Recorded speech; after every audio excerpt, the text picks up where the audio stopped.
Здравейте от BMW Auto Repair Center. Най-накрая ми остана време да подкарам последната 19-та версия с новия LCD екран на JK BMS.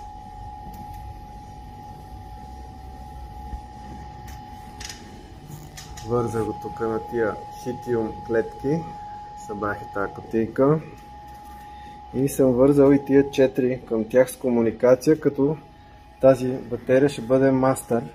Тук на тази група оставям си я за мене в сервиза.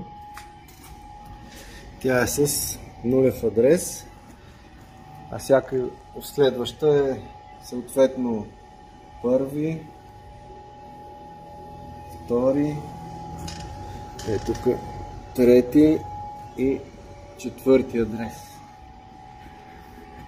Сега тук има опция да се виждат другите пакети в групата. Само да видим. Така. Избираме си сега примерно пакет 1, който е.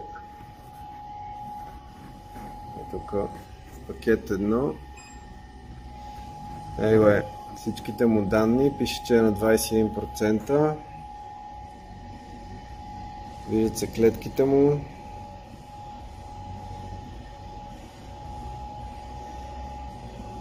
Ампер-часа, остават 64. Ето го. 64 ампер-часа му остават. На 21% е. Ето го, и тока е толкова. Сега влизаме в пакет 2. 39%, остават 116,2 ампер-часа. Ето го. 39% е. Така. Така.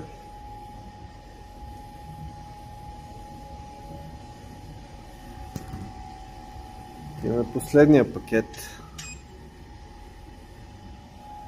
Номер 4. 22%. 67,9 ампер-часа.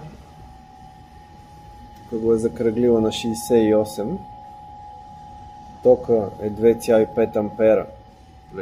Его е през този пакет. И това е. Много добре.